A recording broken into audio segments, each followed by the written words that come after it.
Trump enostavno hoče počistiti dvorišče in se osredotočiti na Kitajsko. Evropa ima močno vojaško tradicijo, res pa, da je Evropa popolnoma zanemarila trdo moč, obrambo. In treba bo obema voditeljama povedati, da se pač mi ne bomo zafrkavali. Evropa ima state of the art vojaško tehniko, ki pa bolj ali manj butično proizvedena in precej draga. Von der Leyenova predstavlja nek zbirokratiziran Bruselj, ki je sposoben sprejeti prepoved plastičnih slamc. Je bi to začetek konca NATO? Na vsak način jaz mislim, da Trump ni tako neumen, da bi se umaknil iz Evrope.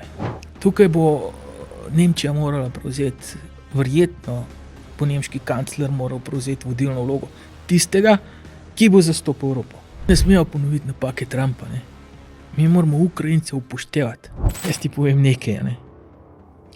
Če Ljubljani za 3 dni izklopiš elektriko,